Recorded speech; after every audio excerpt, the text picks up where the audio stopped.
for them not to get skills, the Boko Haram people were able to recruit them. So it is important that we give these people skills. So basic education, 23% of these people will not have jobs. Now, when we move on to the tertiary education, which is serious, the most serious part of it, only 29% of all who will finish senior high school will be able to get to the tertiary education. So you have 71% of people who will finish senior high school being in the range of the need. They are not in education, they are not in employment, they are not in training. And the dangerous part of this part is that they don't have any basic skills for them to get into a job. If you tell them to do something, they will tell you, I've finished senior high school, so this job I will not do.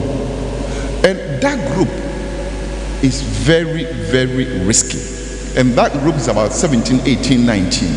They are almost there. And then 18 in Ghana, you are legal, you can vote. So 18, 19, it's difficult to control them. But that is where we have the greatest unemployment in the country. So as professionals, what can we do in this situation? Let me give you a bit of okay, so the problem is that there is a mismatch between the skill supply and the demand for the supply. It's a skill. So 205 million people, the whole world, are unemployed. The whole world, 205 million. The youth between the ages of 15 to 24 are needs. The whole world, between the ages of 15 and 24, are not employed, they are not in education, and they are not in training. When you look at our statistics, that 23.5, when you look at our statistics, we have 23 between the ages of 14 and 15. But when we get up there, we will go beyond the global average of 23.5. Then 77% of all of employers globally report difficulty of finding the skilled talented they need as at 2023. So what we are here to discuss is how can we bring our expertise to support curriculum development, to support assessment, to ensure that we have skills and competencies for our industries. Now one of the challenges we have in this country is that in terms of the economy is not growing the way it should. The manufacturing sector, for example, is diminishing. The buying and selling is going up, but the manufacturing, when I finished university and finished my national service and came from Kumasi to Tema 1987, we had Sanyo, we had crocodile matches, almost everywhere. Valco was like, if you are working in Valco, one of my colleagues went and worked in Valco, and the Vaco bread was something else. He was telling me that, Kwabena, if you don't come and work in Vaco, it will be difficult for you to marry in Tema. I said, by God's grace, I will not work in Vaco, but maybe I will find a girl. If you are in Tema and you are not working in Vaco, if you are working in Vaco, it will be very easy, because the Vaco bread alone was enough to give for a lady to, and the cash was there. But now, Nana, things have changed. Almost all the industries have died. So it is getting more difficult. Now the skills demand in Africa, just let me put you, there is high informal sector. I mean, here in Ghana, our informal sector is about 80%, but in the African average is 85%. And then low manufacturing jobs, as I did say, that if you compare 1987 when we came from Kumasi to Tema and how the manufacturing sector was booming compared to this year, it's very bad. Then the structural reforms also, they are not going on well, and the low proportion of high-skilled jobs also is there. Then that will lead to low demand for skilled workers. So as we move on, we are trying to prepare our minds how we can come in to provide the skilled workers into the system. Okay, so for in terms of supply, a low-educated and low-skilled force, more than 2/3 of the workers in Africa have not completed primary education. So you saw it from the numbers there. So when you go to factories, about 2/3, they have not completed primary education. More than 3 million workers in Africa are illiterates. Okay. Now, for the first time in my life, when I was in England, there was a guy who was sharing the same flat. When the bill comes, he will give it to me. When they put the newspapers in our box, he will bring it to me. And then one day the guy came and told me, Dan, let me tell you something. And I said, do you know, I've never gone to school. I was surprised. Honestly, and I remember that my grandmother in the village who hasn't gone to school speaks Twi fluently. So this guy is English. So because he has not, even though he has not gone to school, he speaks English fluently. And he said he worked so hard that they were going to give him supervisory role. He refused. The reason is that he could not read and write, but he can do his work well. So if you are an illiterate in a workplace, the chances for you to move up is limited. Okay? But that is what we have. More than 3 million workers here in Africa are illiterate. Although increasing trends of children in school, their learning outcomes are weak. And then only 1 in 10 students in secondary school has acquired the required level of reading and mathematics. And believe me, in all the things that we do, without literacy and numeracy, forget it. For you, accountants and managers, even if you are going to write examination and you cannot read the question, how would you answer the question? So the question, reading the question alone is something that you have to master. Because if you don't read the question to understand it, you would give a different answer. Like somebody who is supposed to write an essay on of a bed, and then he learned a lot about the tree. So when they say, "Go, can you write your essay on the tree?" He said the bird flew onto the tree, and he started writing about the tree. But meanwhile, he was supposed to write about the bird. But because he has learned the tree, he said the bird flew on the tree. So all his answers were on the tree. You shouldn't be one of them. Just have the literacy and numeracy to do it. And then very low proportion of students in technical and vocational education, which is my field in a way. And then in most countries, learners in formal TVET, 1% of the youth in education. Okay. So the vicious cycle, lack of decent jobs, low demand for skills workers, lack of will, and then invest in TVET, and then weak formal education and training system, and then increasing youth population, and then low educational attainment, core and technical skills. That is how the vicious cycle works. Now, here we have what we call the competency gap. Good. So this is the competency gap. The training providers are here, and the industry, the world of work are also here. So they are not talking to each other. So there is that competency gap, and that is where you come in to bridge that gap. Okay. So your responsibility is to look at the competency gap, what you can bring on board for the training providers to provide as you work with the industry. So the competency gap in Ghana is huge. One of our famous, some of you may know him, Babuatin, and the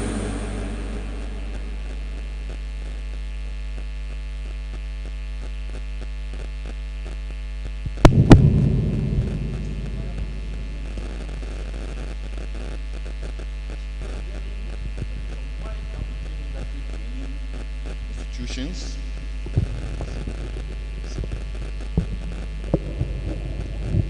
Thank you. Clearly, there is a wide gap between industry and training institutions in terms of teaching and design of curricula in most African countries, making it difficult for educational institutions to produce the skills that meet labor market requirements. So, mind the gap. There is a huge gap, skills mismatch, what we are doing in the training institutions and what the labor market is requiring. And that is your responsibility. Good. This is it. Unemployment by educational levels. So, no education is about 3.5% of the people who have not gone to school at all. Less than basic education is about 4.5. Then basic education is 4.7. Now secondary education, which I did talk about, is about 11.7. The ages between 17, 18, and 19. That is the greatest the highest level of unemployment that you find in this country. Technical vocational is there, the teacher training, post-secondary diploma also is there, the bachelor degree is there, and then postgraduate. Postgraduate is not too bad, but the post-secondary diploma, people with HND, people with ND, find it difficult to get jobs. So the unemployment level, by educational level, tells us that the least is 2.7. That is a postgraduate. If you're able to get a postgraduate, the possibility for you to get employment is high. But if you only finish at the secondary level, then the possibility of you getting unemployment is also. The reason is that the basic literacy, numeracy, ICT, emerging technologies that are coming in, whatever that we are doing now, you have no clue. And you also, you are not prepared to go down to work as a laborer. So you have gone through school, so you don't want to be seen as doing a laborer work. And therefore, there is a lot of unemployment in that sector. Okay, before we go on, I want us to do a very simple exercise. One of our colleagues said that, just put something on this. Okay, let me close this. He said, people that young people interact with and the environment they live largely affect the choice of their profession. His statement is that people that young persons interact with and the environment they live largely affect the choice of their profession. True or false? True. Is that true? Very good. So we have 4 categories of people that the young people interact with. Number 1, role models. You see, those of you who like football, Messi, Ronaldo. So would I use, or here in Ghana, Kudus, Mohamed Kudus. And who else? Thomas Partey. So when they come, you see the cars they drive, and how the people, when Kudus get to Nima, you see the people that follow him, role models. The teachers that they teach them. Parents, you are going to secondary school, the parents will ask you, don't go to Bojisango Secondary School, because if you go there, you are doomed. If I'll go to my school, St. Peter's, the best school in the whole country. I know it's, you are going to argue with me, but don't worry, you can also say that. Okay? And then peers, your friends. Your friend is going to Fanspim, you also want to go. Your friend is a lawyer, you want to be a lawyer. So we have 4 categories of people who actually influence our choices of profession. So within the next 2-3 minutes, I would want you to put right for me these 4. Which of them do you think influence your personal, your career choice? Either your role models, you saw people that were doing very well, your teachers were telling you you are too good to go and do science. I remember I had to choose between music and French, and my French master told me, you will regret in future because you have decided to abandon French to go to study music. And I also wanted to play the keyboard for my school and for the church. So, you can't do music in French, so I have to choose music so that I can go to church and play the keyboard. And I played the keyboard for over 20 years. I was happy. But when I went to the international consultant, I remember that French would have helped me. Then I could have been there, but it is too late. So I remember my French master, Mr. Blagoji, he said, you will regret in future. But it's too late. But he was insisting, because I was the best in French, I should do French. He called my parents. I said, no, I want to study music so that I can play music in the church. So take your jotters. Out of these 4, your personal experience. We were in Seychelles, and there was a Minister for Science, Technology, Innovation from Senegal. She said the only person who influenced her going into science was the father.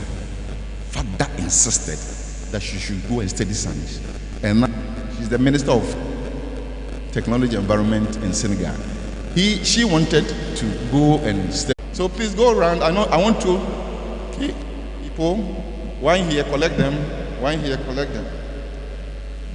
And where's my MC?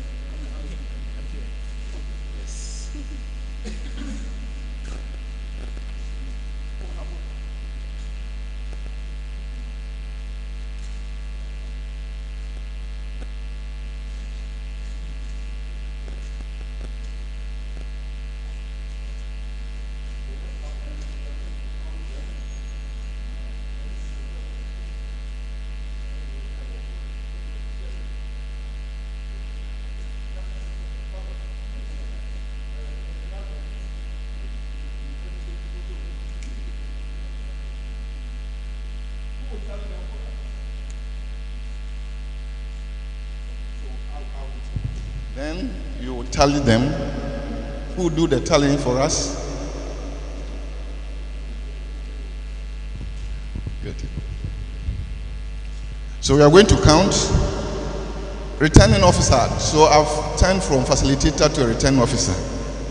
You start counting, yes. Okay, CEO said he will help me to start the counting. So, who is doing the tallying? Somebody help me with the tallying. Career choices. Good.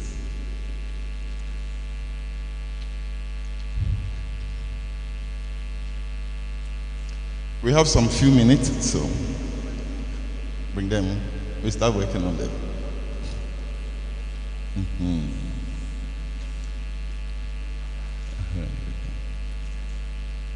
Good. Thank you.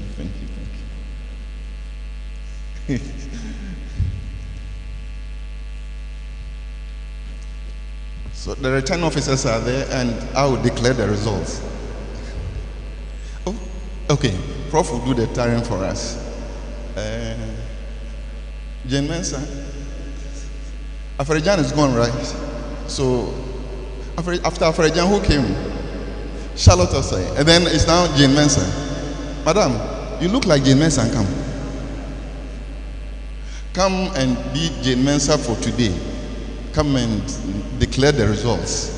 Thank you. So when they finish, I'll give you the mic. And when they say, teachers, we got this, role models, we got this, then we will do the counting.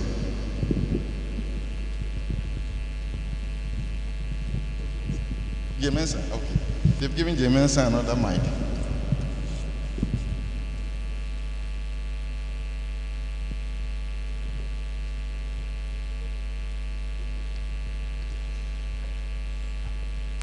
No, cultures in countries are different. No, when you go to some countries, you see that parents influence more. Other places, teachers are always on top.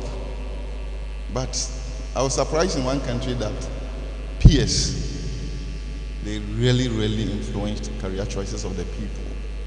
So let's see, for you as administrators and managers, engineers, I know how it happened in terms of the numbers.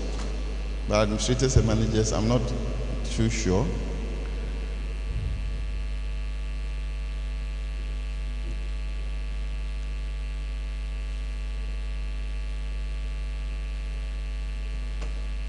Good. How many have not brought their... So all of us, we have them. Good.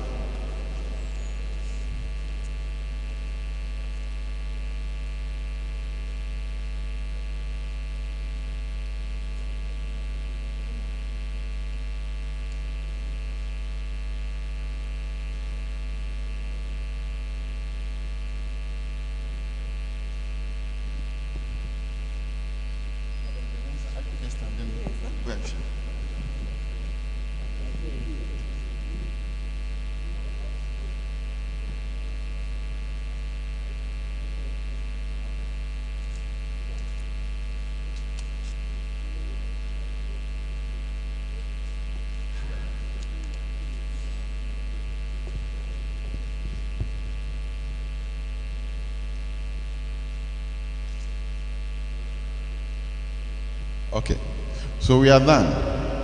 We are now coming to count. Good.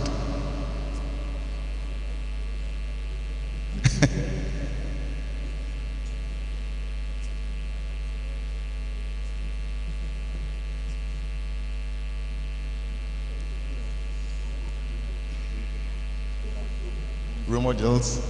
Madam, over to you. Hello. So by the power vested in me as the EC chairperson for this program. Role model, we have 21.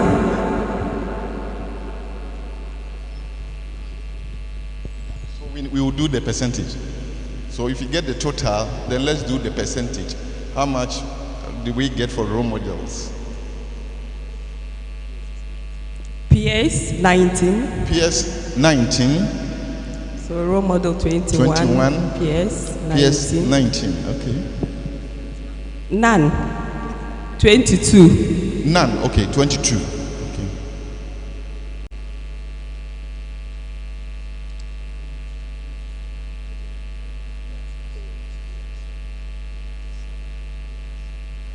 Parents, we have 27. Parents 27.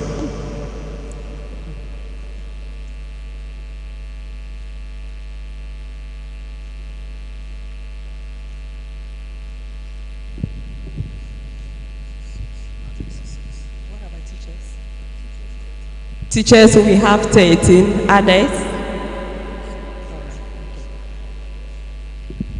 So let me go over again. Role model, we have 21. Teachers, 13. Parents, 27. Then PS, 19. Others, we have 6. And none, 22. So plus that will give us 28. Okay. So, thank you. Thank you, Madam. You have done a very, let's give her a big clap of our room. Madam Jane Mensah, for today, immediately you sit down, your title also finishes with you. Okay. Thank you. So, colleagues, just to, let us understand that we have quite a number of things that they do influence our career choices. Like parents, they were on top here in our sitting. And for some of us who came from the village, my mother wanted me to go to teacher training college. Because at that time, when you go to training college, you have allowance. And my uncle said, no, this guy cannot. Let me push him to secondary school. When I finished Form 5, I came to tell my mother that I've gotten admission at the 6th form. The first statement that she made was, "Intimenyanede." She has already told me to go to training college. I didn't. Going to Form 5, she said, go to POSEC, because we had POSEC, and with that too, you get allowance so that I can support her. But my uncle said, no, go to 6th form. My mother got ill for 15 years, and she understood why my uncle asked me to go to secondary school. Because by God's grace, he gave me the grace to look after her for 15 years. So you should look at the future, the bigger picture. Look at the market that you can create for yourself. Now we have emerging technologies. People are talking about artificial intelligence. People are talking about so many things that do not exist. Career choices. Because I am in the Tvucc sector, I will use the Tvucc sector, technical vocational education sector, to let you know how you can teach in curriculum development, assessment, and education. IT. Okay. IT, can you take me out and put the presentation, if you wouldn't mind? Thank you. So in the Tvucc sector, there's a great dichotomy. Dr. George Afiti, which was the principal of Hope Polytechnic at that time, said that the most practical avenue for acquiring readily employable skills for the world of work is technical vocational education and training. Africa needs particularly competent artisans, technicians are needed. Water systems and all these, they need people. However, one of our good friends also said, when it comes to that part of it, the TVET, is perceived in developing and emerging technology, and even in some developing countries, as a second best option. So I went to a country, Eswatini. They have a secondary school here and a technical school here. The teacher told one of them, if you don't do well, I will take you to that side. So he's in secondary school and there's a technical school. He said, if you don't do well, I will take you to that side. So that side means the people who don't do well will go to technical school. People who don't do well will go to vocational school. Is that not the case here in Ghana? That's the case. But everything that we have in this room is made of technical person. Everything. But the premium that we do not put on technical education is where we have a big challenge. I have a friend who was and is still a medical officer. One day he sat down and somebody came to do plumbing for him in UK. Being calling the plumber, you have to pay. The person comes, you also pay. So he decided to stop the medical school, medical profession, and go and learn plumbing. One day when he was there and somebody called him and said that you come and work for him, he went and he worked. And after that, he gave him a bill of about £2,800 for about 1 week. And the man said, if I work for the whole month, how much do I get? And you coming to do this thing for me? Don't you know that I'm a medical officer? The man said, well, you better pay me. Because and he mentioned his name, I used to be one of you. But when I knew that the medical profession was not paying, I went to do plumbing. And the money you get in 2 months, I'm getting it in 1 week. The whole place has flooded. He went on holidays. When he came, the whole place had flooded. You call everybody, say, go and call this man. That's the only person who can solve your problem. Within 2-3 days, he worked it out and charged him money that he would spend how many hours to get. So don't let us take any profession for granted. All the professions pay. Now, Singapore, because of what they have done, I want to quote their Prime Minister. He said, Tvucc is a brand of education which is unique in the world. Their tagline is think hands, you think about it. It's a very good slogan because with hands you are doing something, but the brain is behind it. It knows what to do. So when they are training people to be hands-on, minds-on, and hearts-on. So you develop a complete branded person. And that is why Singapore is developed. They develop a complete branded person. But at the same time, just like I said, the reputation is not that good when it comes here. So managers and my professionals here, you can also have by your side something to do. You can learn something. Okay, so that is the image that is affected. Good. This is where I want you to come in. For all that we have said, the training starts with the development of what we called national occupational standards. For every trade, there should be standard. Okay? Even in your profession, there are standards for the training. So in a country, the standards will specify the standard of performance an individual must achieve when carrying out a function at the workplace, together with the knowledge and understanding they need to meet that standard consistently. In the country of performance, essentially, national occupational standards are benchmark for good practices in their skills. So for all our professions, all our trades, we need standards. Okay. Now, when the standards are developed, good. This is where you and me, we do come in. We have, for each sector skills bodies. They are responsible for the development and the validation of the occupational standards. So sector skill bodies, related industries in a particular sector that come together with the objective to drive competent skills workforce, collaborate and lead the development of relevant skills for training and for employability. They foster stronger partnership and synergy between academia, industry, and policymakers in planning and development of future skills. And then they also drive quality product and service. So for you as professionals, you being a body, you have the responsibility to support the training delivery with the competent skills, because you know what you need in the industry, and you therefore have to lead the standards that have to be used. So what we try to do is that for any of the trades, we come out with some membership, members from industry, professional bodies like you have to be part in the development of the standards, the trade association, relevant government policy bodies, the educational training institutions. So they will form a sector skills body. And I'll show you one or two sector skills body, the composition. Okay, so key stakeholders in the National Occupational Standard Development and Validation.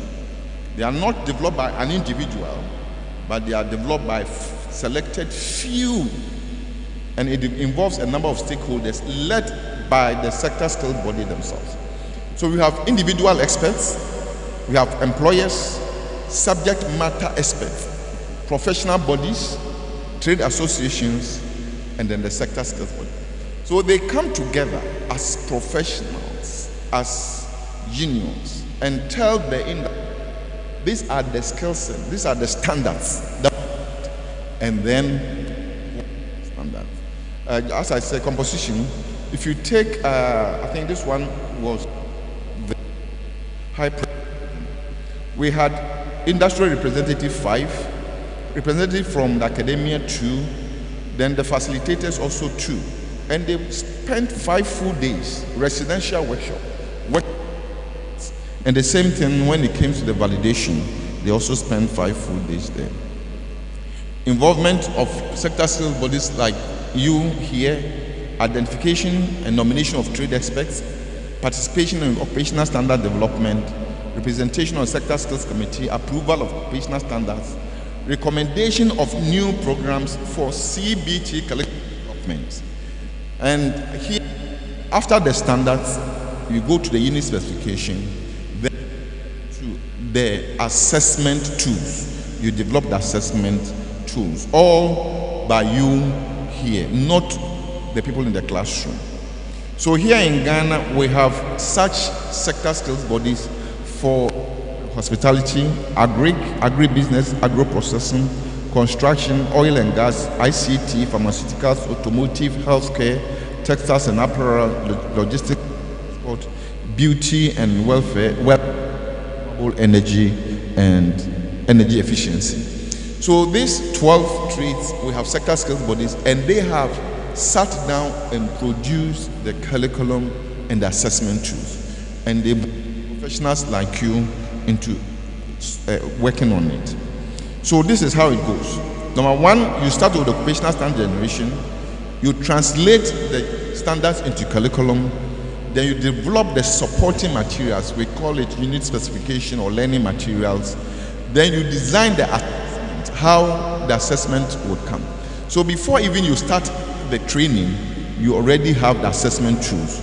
Then you train the people the facilitators who do the assessment, then monitoring and evaluation. Okay. So we have 2 major assessments. We have what we call the formative assessment and summative assessment. Okay. So in assessing learners, we need a competency-based approach of training. 2 of the most important common approaches are formative and summative. Now, one of the primary benefits of using formative and summative assessment is that there is no need to choose between them. They work together, except when used in combination. And I'm going to show you why you need the 2, formative and summative. What is formative assessment and what is summative assessment? So here, the difference between the formative assessment and then summative. Now, formative assessment helps guide further learning. There are people who are slow learners, and there are people who are fast learners. In school, we had a boy, his actual name was Isaac Adair, but his guy name was Quadra. He was very good at quadratic equation. Anything about quadratic equation, before you can say Jack, the guy has finished. He will not come steady. You see him playing. You ask him, and he will tell you, just yes. But if you compare yourself and think that Quadra is playing, you go and play with him, you are dead. So some people are fast learners, others are slow learners. So the formative assessment is used to guide people who are slow learners to help them to get to where you want them to be. Okay. Whilst the summative assessment at the end of the study, which is dangerous, You could have helped the person whilst the study was going on. You wait to the end. You go and assess the person, and the person fails, and that's the end of the person. So you need to put the two together. Now, this formative assessment show that the students are learning, but when it comes to summative assessment, it's designed to show that the students, they have learned. So what they learn, whether they learn what is good or bad, they have learned. But then when you're looking at the formative, it helps them, showing them what they are learning. And the formative assessment takes place during the course, and the summative takes place at the end of the course. Then the formative is, maybe you do it quarterly, you do it monthly. I think they have what they called IA, internal assessments. So do you do that also? Okay. So that is the formative. Every now and then you are assessing. You don't wait to the end of it. Like our time, there wasn't anything like that. The O level and the A level, you go and write. If you get your ones or A's, you are gone. If you get the F's, you are done. And you think about yourself. But now the competence-based approach of training, delivery in all the schools, based on formative, summative assessment. Now, when it comes to assessment, professional bodies are the bodies that have the technical know-how to be the facilitators. I'll be ending soon. These are the challenges that we had there, the lessons learned, and then factors shaping the relevance of education. Favorable policy and legislative framework. Colleagues, you know, in the public sector, it is in the pipeline. Oh, there's a light at the end of the tunnel. Oh, we are working on it. By the time you get there, they have not worked on it. The pipeline has choked. The electricity, the ECG had put off the light, so there was no light at the end of the tunnel. Policy to guide us. You go to Ministry of Education, so many policies, but the implementation. But the second one, which I want to commend one of my former ministers, may his soul rest in peace, Honorable Lee Okran. We had to go to Parliament, and unfortunately our LI met with the CI during the election, I think 2012 election, when the CI has to be passed. And we also had to take our LI to Parliament. I mean, education and the whole country. Parliament will consider the CI before they consider your LI. But the minister said, we are not leaving Parliament until they pass the LI, because immediately they leave Parliament, that will be the end. Because the CI had been passed, and then they will go to their constituencies and go and collect vote, because vote also is important. We stayed in Parliament from 10 a.m., left 3 a.m. the following day. Minister stayed until Parliament passed our legislative instrument for us. Then we had our National TVET qualifications framework. Political commitment. Now, colleagues, let me also indicate that my experience over the years is that if you are doing anything,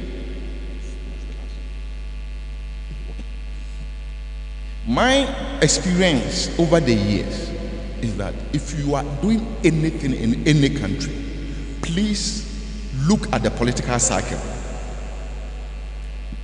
Ghana, every 4 years. It can even happen that the minister who was there, that you can allow.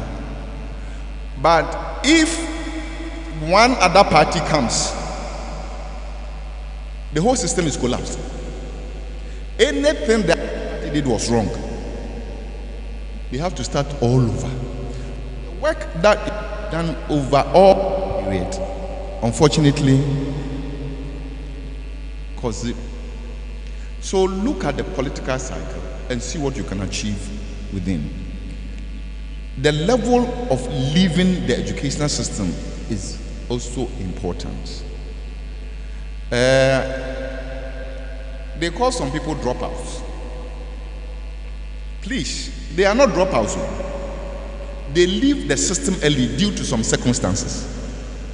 So we early leavers, they left the system because some of them, the parents didn't have to pay the school fees. So he didn't drop out, he left the system. No, let people feel that it is not themselves. That is not what they wanted. But circumstances around them did not let them see the light of it. I was telling you my story. Colleagues, to be very honest with you, Nana, the first time I wore a pair of shoes was when I was 13 years. I've never worn shoes in my life. That's when I was going to secondary school. And one day, they rang the bell for us to go to dining hall. I didn't know how to run in my shoes. So I removed the shoes, was holding my shoes, because I'm used to running with my bare feet. And I was running like a hare. I got to the dining hall gate, and the senior housemaster told me that as if I don't know that I'm supposed to wear it. I know that I'm supposed to wear the shoe, but I don't know how to wear and run in it. He sacked me to go and wear my shoes. Even to buckle it was another problem. When I came, the dining hall door has been closed. And I don't have Gary. That day, I couldn't be a DM. I have nothing in my chop box. The system does not favor some of us who are so poor. But the system, you can work it out yourself. There are challenges. All my big men stand here. If they have to tell you their stories, you have no idea what they have gone through. But now, because of persistence and the grace that the Lord gives to us, we are here. So you need that well to be able to do what you have to do. Now, as professionals, one of the greatest things that you need to do is to how to link training to industry. If you're unable to link training to industry and you allow the training providers to do what they want, whilst the industry also they need this type of skill set, we cannot bridge the gap. As I said, for us in education, you can spend how many years? I did my calculation. I've spent 25.5 years of my life in education, from primary school up to the universities and here and there. 25.5 years of my life. You do it yourself. Calculate the number of years you have spent in education. And if you spend all this number of years in the classroom and still come out without a job, you are finished. Completely finished. So for us, and as professionals, let's take all the steps that we need to bridge that gap. And I'm going to allow 2 people or 3 to come and help me. How in their own experience they think they can contribute to bridging the gap between the supply side and then the demand side. How can bring your input, having discussed all this? Help me. 2 people, just come and speak to us. This is how I think we can bring the professional. I've taken you through all this, but I need at least 3 people to come and help me. Who is coming? Okay, Prof, please come. Yes. Bring one mic to him here. The 3 people should please come here so that we would. I've gotten 1, 2 more. 2 more. Any other 2 coming?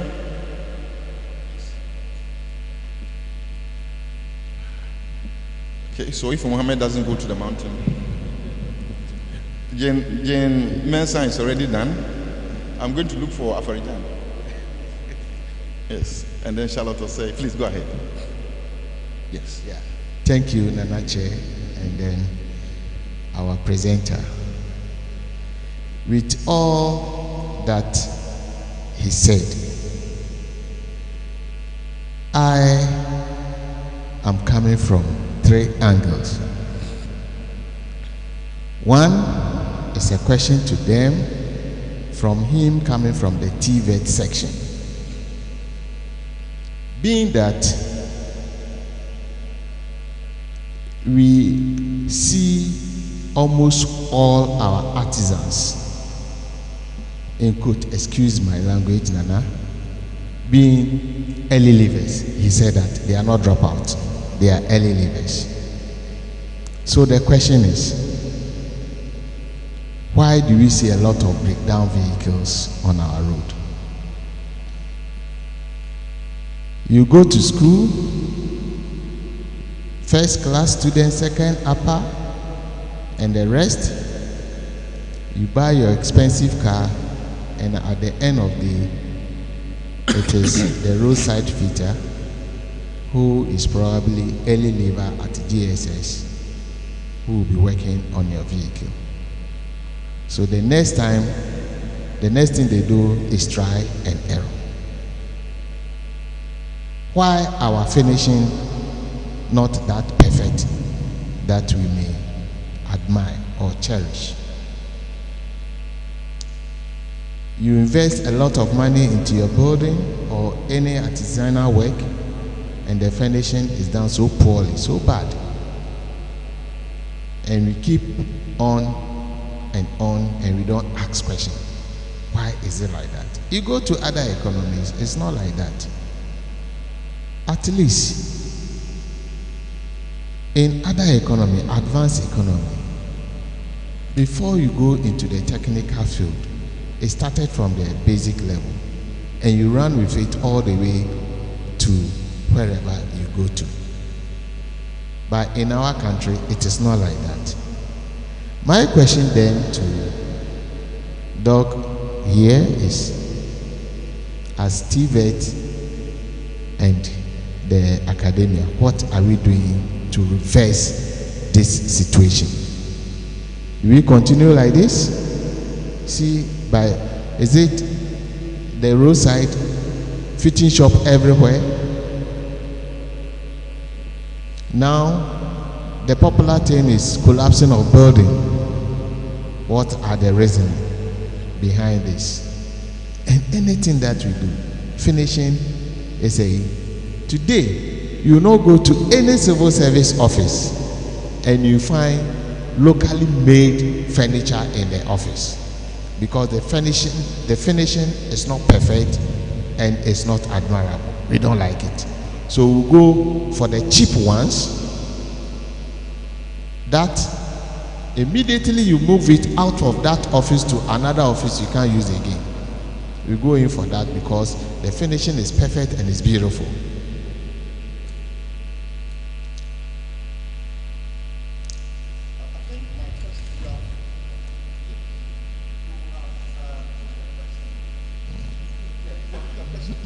My question was your input as professionals. Because to bridge the gap between the supply side, so that the artisan there will have the needed skills and competencies to be able to repair your vehicle for you. So I want you as the professionals, what can we do? Because you see, you have said it. What you have said is right. But what can you do as professionals? That is my question. Yeah. Thank you, sir. I am coming to that. That's why I said it is in threefold. Okay. So the last one, to go to the question. Yes, sir.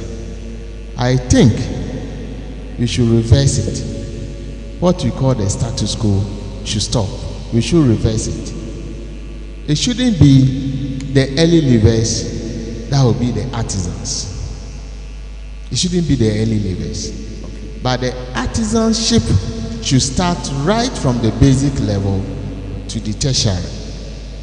Before anybody comes out as an electronics, a fitter, let me say that's the local, the fitter, you should see the certificate. At least you should have certain certificate.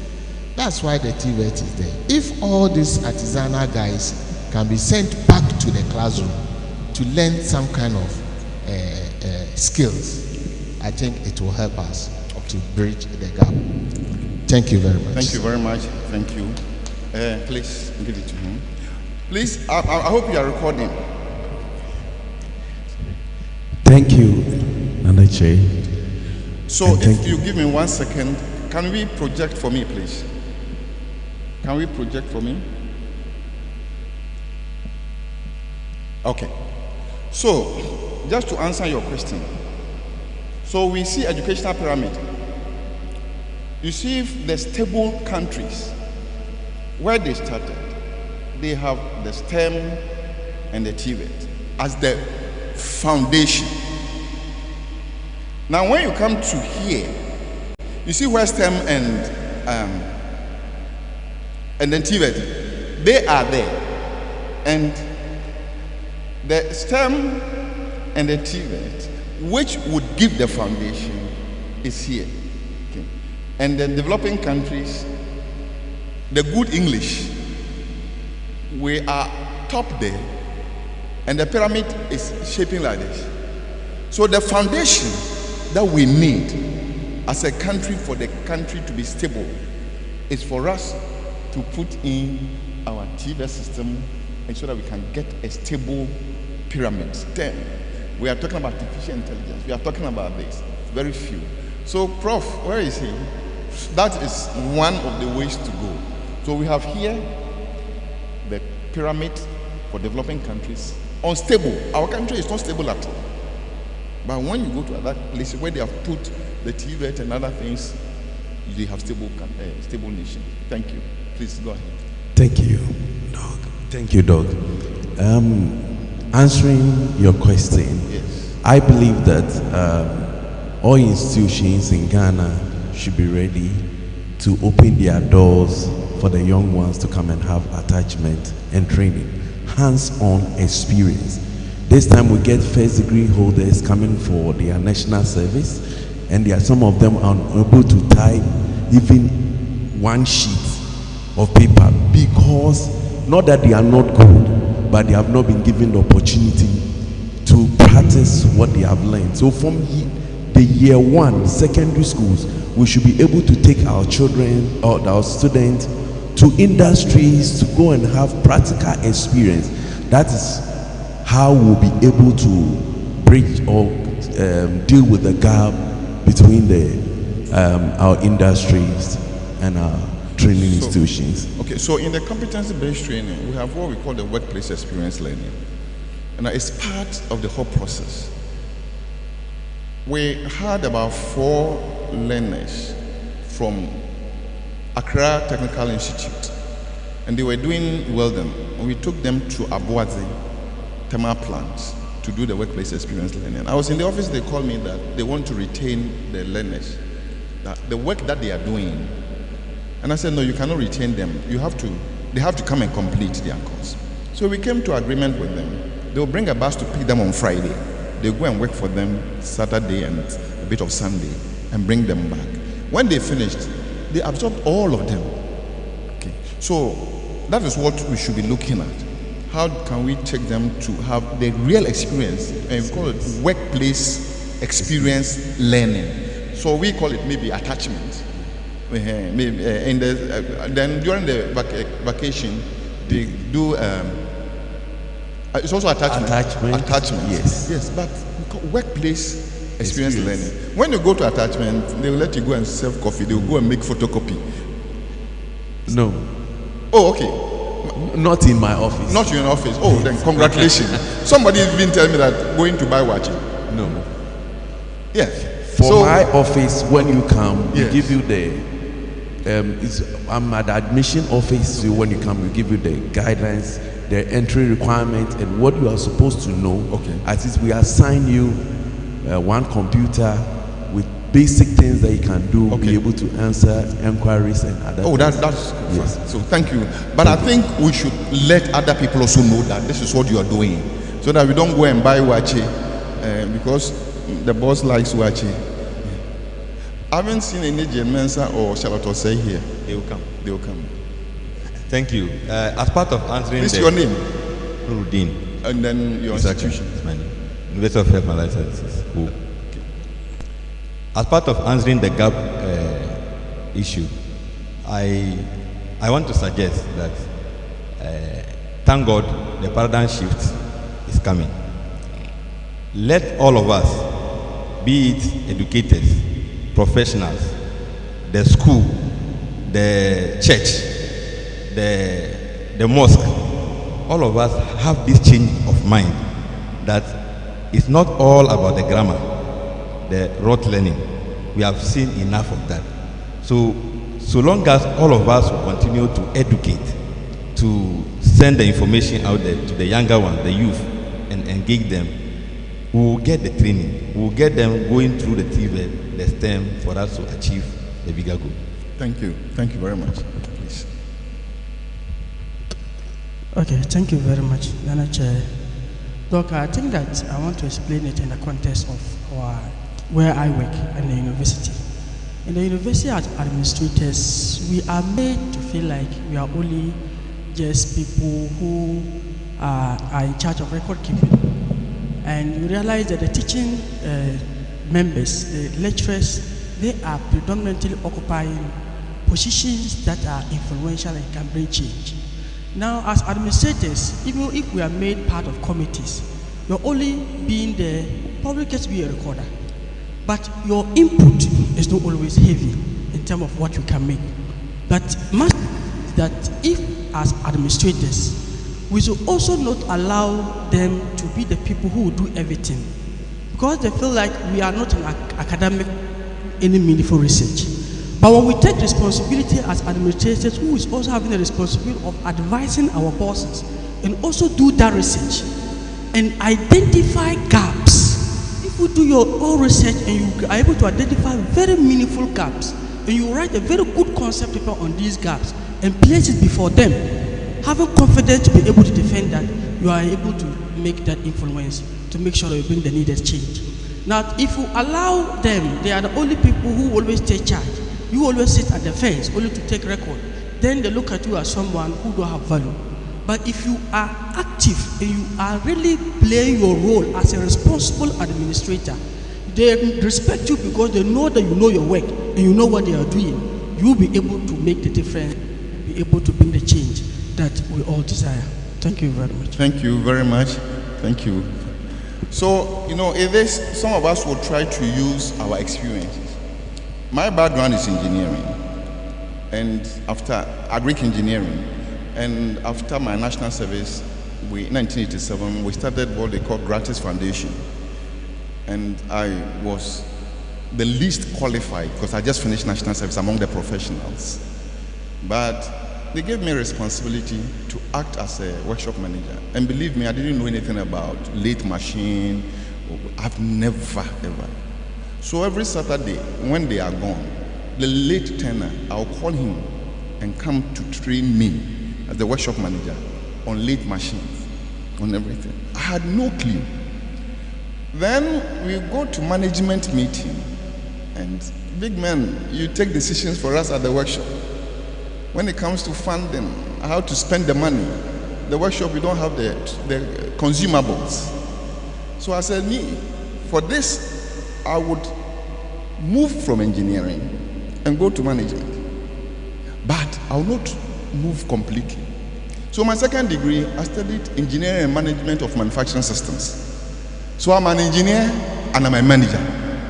Within 3 or 4 years, I was moved to become the deputy executive director because I have my engineering background and I have my management background. You need to find a place you can make input. When you find that place, work towards it. Then when you work towards it, you gain where you want to be. So what my colleague said is very important. Identify and let them know that you are relevant in the institution. Coming out and say that those who came last should be sacked before those who came first. That doesn't work. If you are relevant, it doesn't matter whether you came yesterday or not. As long as you are relevant, you will stay. So let's make ourselves relevant in our institutions. Then people would know who you are. Thank you, Prof, for that. Yes, Madam. Thank you very much. To add to what my colleagues have already said, I am of a view that there must be a collaboration between employers and then the institutions. And then we must align curricula to sync with what the industry requires or what is trending. The other thing also is to be mentors. As administrators, we find ourselves in communities. Even before the children come in, we can make time and then go to the various schools around, mentor them on the courses they are required to select that fits into these industries. And as has already been said, we should encourage hands-on or practical activities in our schools. Thank you very much. Can I have the slide? Any other person before I have the slide on? Yes, please.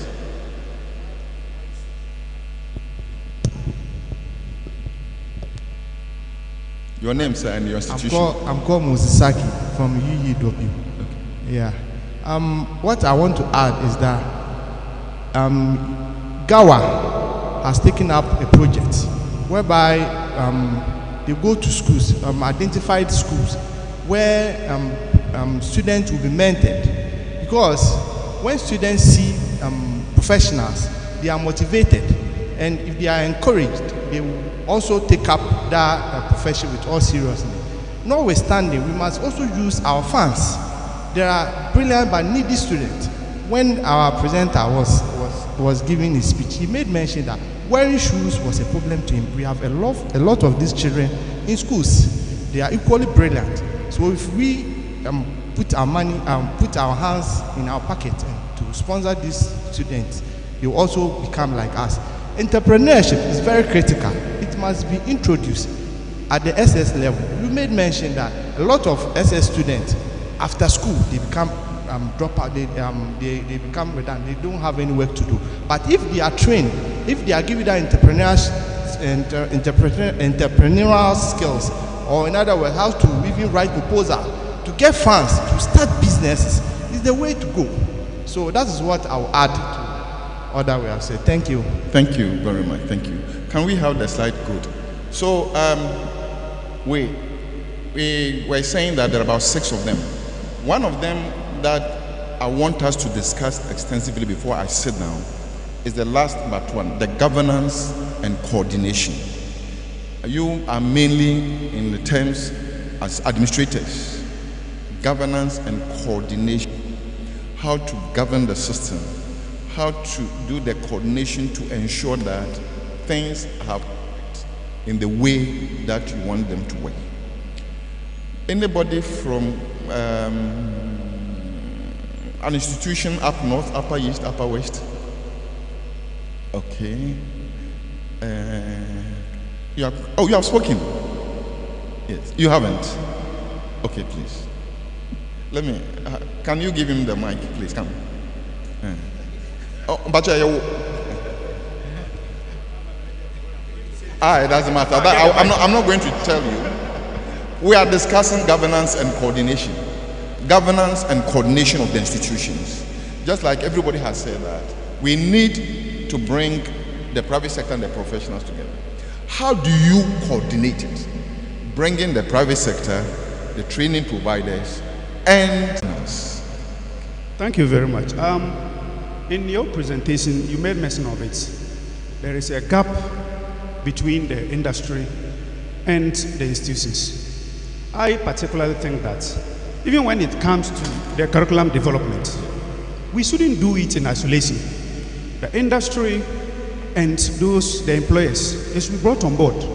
You realize that now the universities on daily basis are introducing programs that to them that will attract students, and by that they getting money or funding from it without necessarily linking it to the job market. So what I think is that in order to address this, first and foremost, the industry should be part and parcel of the curriculum development, so that by the time the program is being developed and introduced, you know that the already market is there. I think senior OC, or who was that, said it at Legon when he was invited to deliver his speech. He said it. He told them that the programs you are introducing the programs without necessarily consulting industry about the needs of industry. So I think for us to address this, industry must be part and parcel of the curriculum development. Okay, so as an administrator, how would you coordinate it, bringing them together? Okay, I want somebody, when you finish, go to the next one. As an administrator, as a manager, you have 3 stakeholders. You have the training institution, you have the professional bodies, and you have the private sector. the industry players, and you have to coordinate and govern, make sure that they do work well. How would you go about it? Yes, when you were speaking, you made mention of Gratis Foundation. It's still active. I remember in one of these instances, we have made that attempt. The only institution that was not represented is the professional bodies. Okay. But we as an institution ever engage institutions like the Gratis Foundation you mentioned about. It's still very active and it's in work. And other institutions that we think that they are very, viable. The only thing that is not part is the professional bodies. And again, the issue with the professional bodies is, even when we were coming, we talked about it. Almost all the professional bodies are based in Accra here. There is absolutely none that is up north there. So it is one of the issues that we also now want to use this opportunity and this platform to speak to our brother and other professional institutions if they can find a way of, having these professional bodies active up north. It will be easy for us to bring the professional bodies, the industry, and the institutions. As for the institutions, it's very easy for us to reach. The difficulty has to do with the professional bodies. So let me use this platform to appeal to all other professional bodies to endeavor to, get up north. Thank you very much. Thank you very much. So my last one before I sit down is the sustainable funding. For all that we are talking about, funding. Without the funding, I'm not sure we can move forward. I have worked in the public sector for a long time. I understand the budgetary cycle, and I understand what it means to go to Ministry of Finance to present your budget, take it to Parliament, and your minister will go and defend it. And then they will say that on paper, you have been allocated with this amount. Then the next thing is allotment. You have been allotted with this amount. Then we are happy.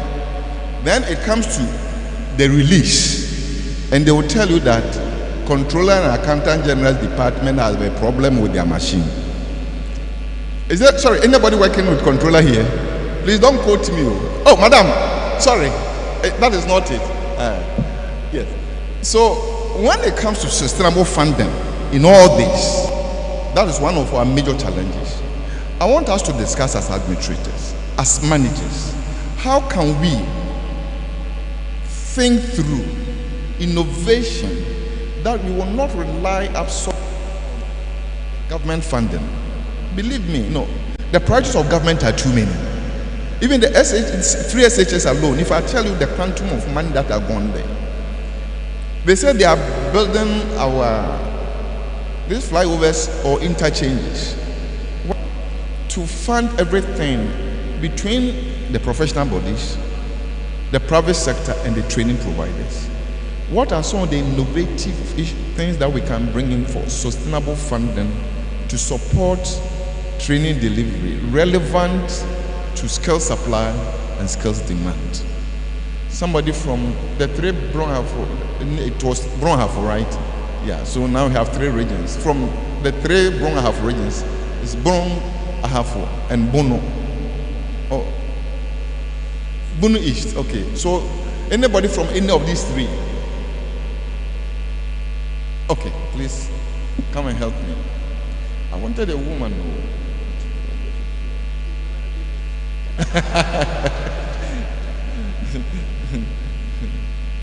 Yes, so we are talking about sustainable funding that would support continuous delivery for input by professional bodies, training providers, and the private sector.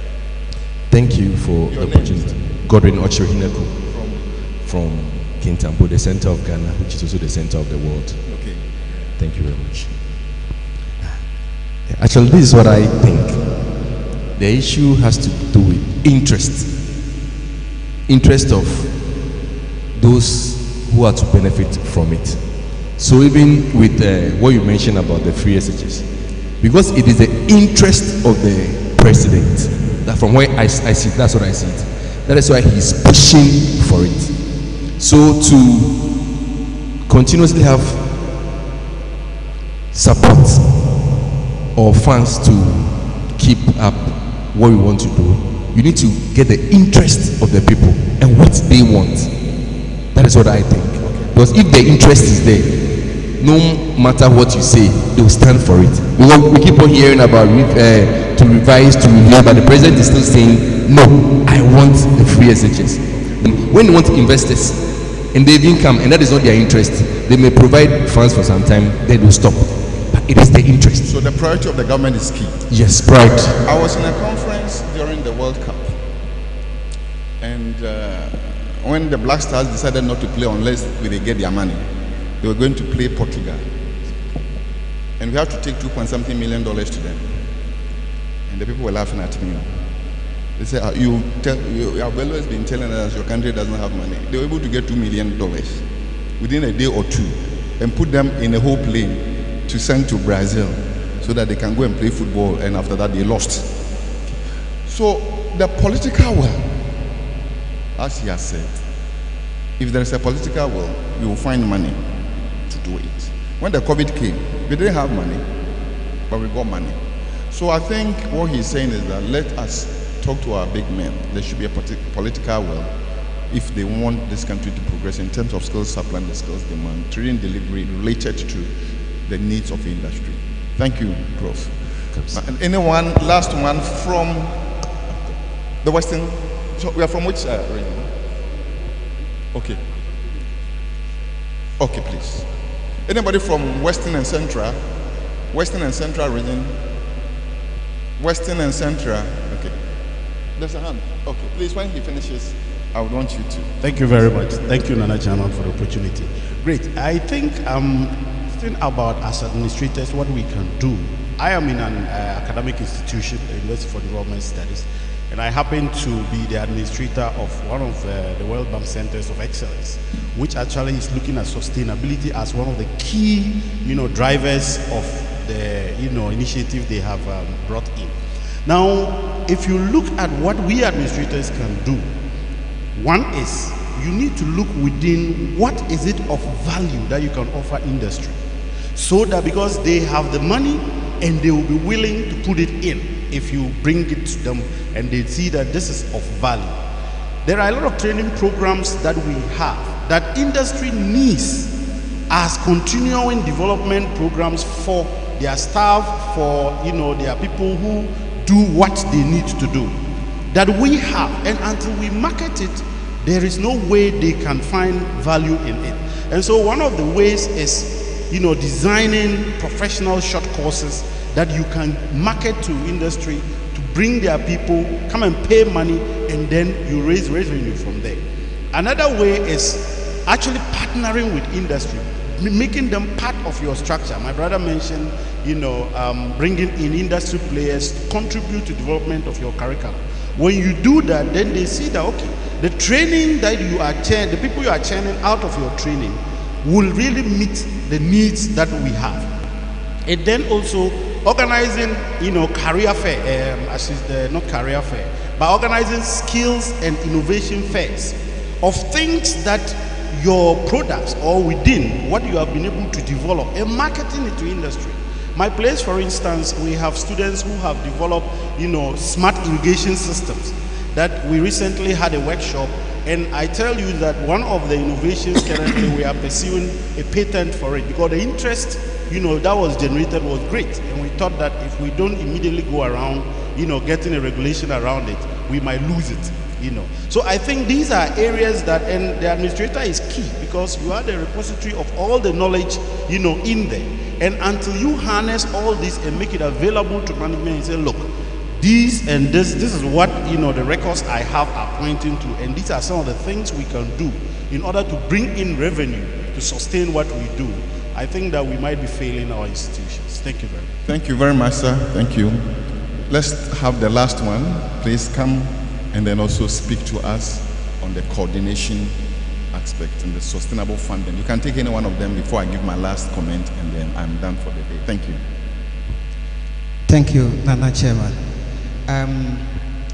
Regarding the coordination, I think the MMDAs can actually help in this regard, because all the institutions, all the industries within the catchment area, they have authority to invite all of them, so including the professionals.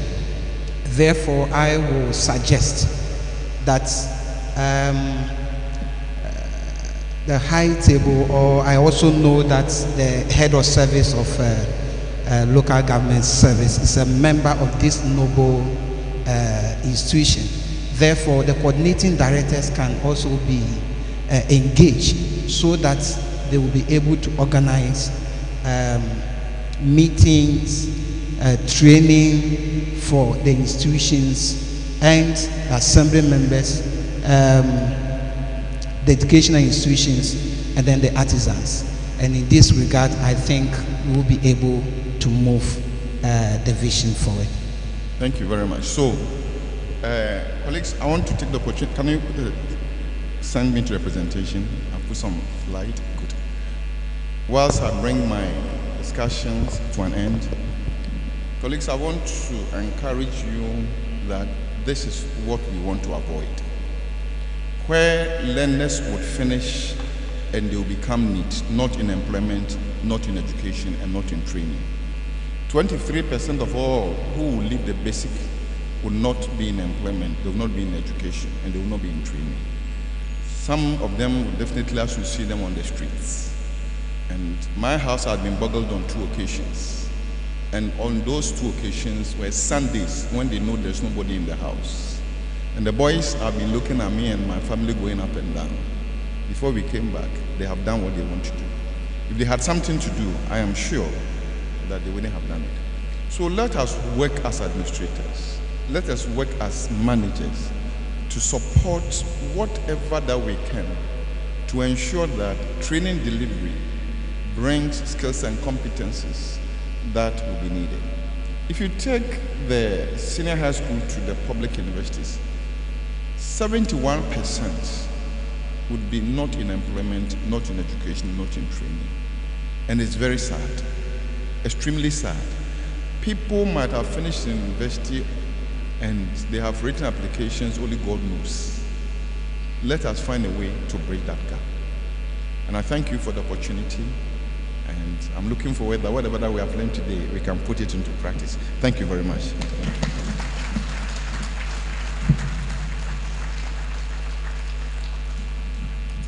So much, Doug. Please, let's keep the applause coming. I have been enlightened a lot, and I believe you have been enlightened as well.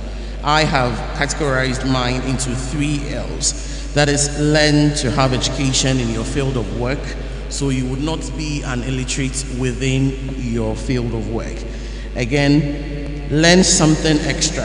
Aside from what you know how to do, learn something extra, and it will benefit not only you, but your family, your society, and your country as a whole. Again, lead the training process within your field of work. Ensure that whatever training is needed, it is descended onto others, those within our communities, our churches, our mosques, our various places of work, and all that. So it is time for question and answers. So in case you have any question, you can kindly raise your hand and let us. Okay.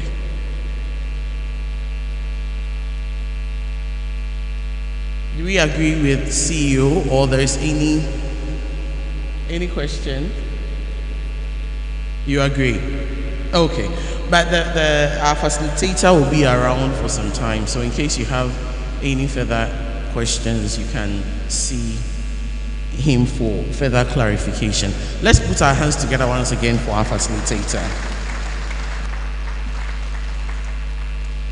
Okay, so at this point in time, we would kindly invite the chairman to give us his closing remarks. Let's invite our board chairman to the podium, please, with a round of applause.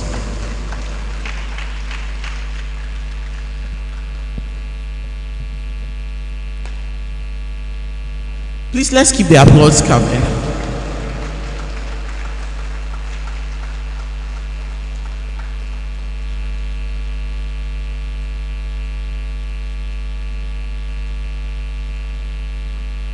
Thank you. It's very difficult to comment on what Doc has said, but I will try and make a very quick remark.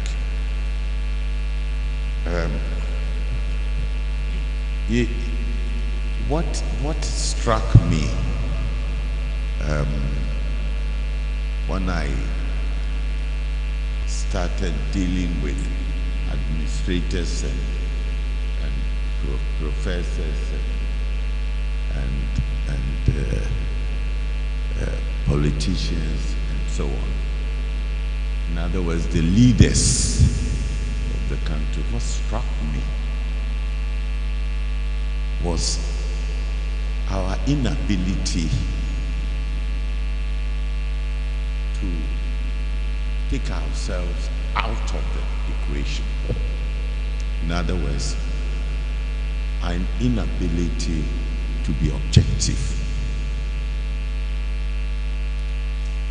It's almost quite common.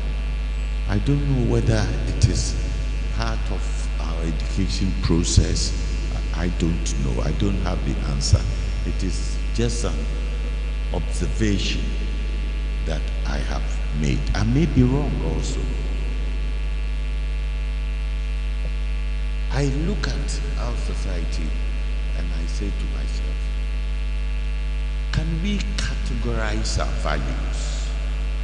How many ladies here wearing beautiful jewelry will be honestly glad to see their children go to university to learn jewelry? How many? I mean, if we want to be extremely honest with ourselves. So if you are an administrator and you are part of the budget making process and they're going to increase the funding for jewelry training in a university as against what you wish your son would have been, clearly you cannot take yourself out of it.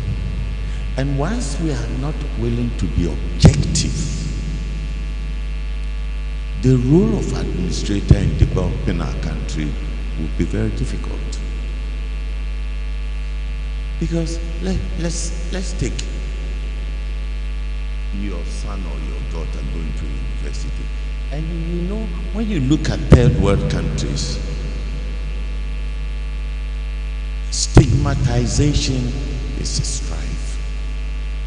Oh, they will soon give you a name, Dondology. Because he's never been to a theater before. The leader. How many of us have taken our children to theater to go and watch Shakespeare? We will take it for exam and pass. But it means nothing to us.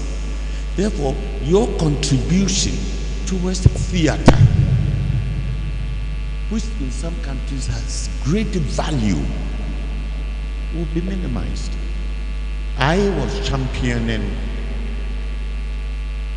I happen to be the chairman for Ministerial Advisory Board for Ministry of Land and Industry, Land and Natural Resources. And for about 14 years, they've tried to pass an act of parliament for animal rights. And when I became the champion, I tried to enforce that by providing lobbying force to get this passed in parliament. Oh, I had the name Nana Sopa. I will say Abua right. That person has never had a pet before in his or her life. It is serious. If you haven't, and if you've had a pet before, you see how much you will love. Animals are much better than human beings. Unless you've never had pet before. If you have, you realize it.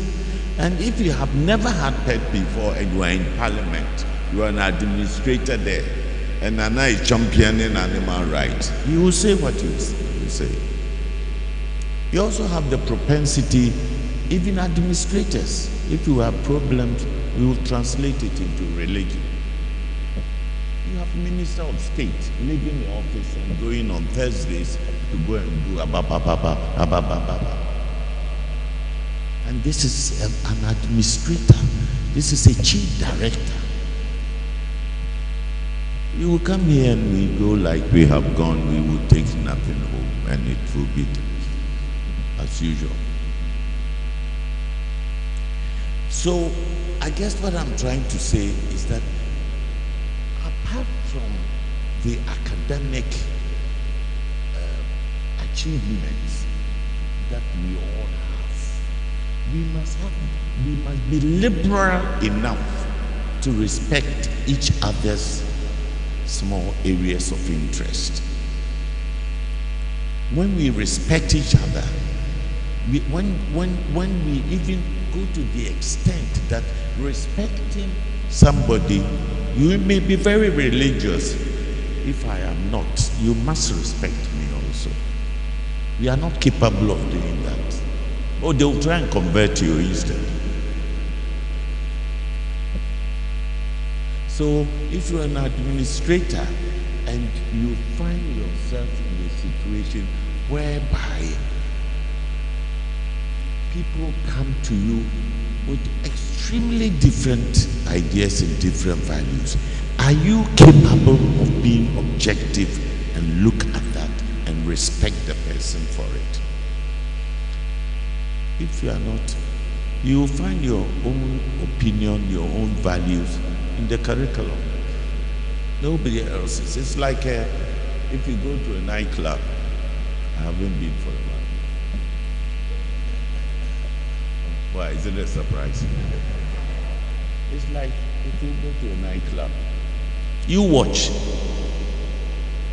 a young Ghanaian lady is dancing to music, is on her feet all the time, dancing, enjoying her life. And they play music that she doesn't like. A white girl will go and sit down and rest.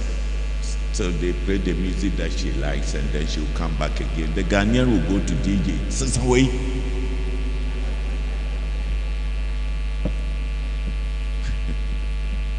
If you don't clap for me, I will talk.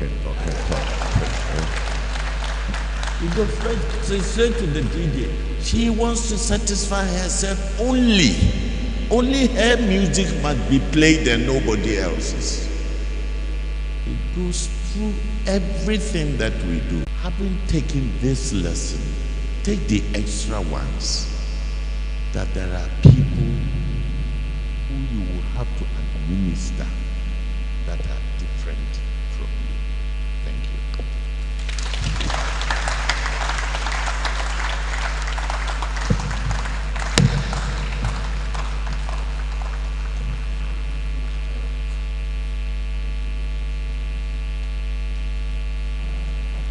Ladies and gentlemen, let's do it better for our board chairman.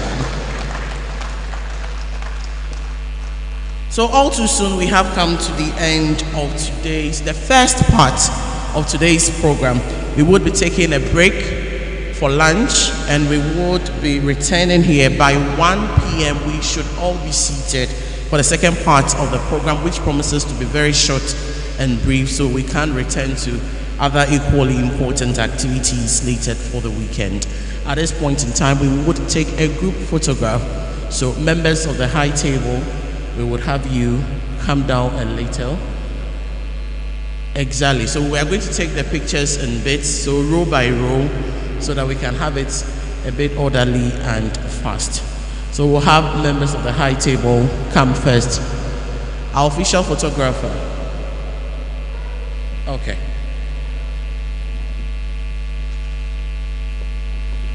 Sorry. So please, after the photograph session, members of the high table would be moving to the restaurant right behind this building. Other members would also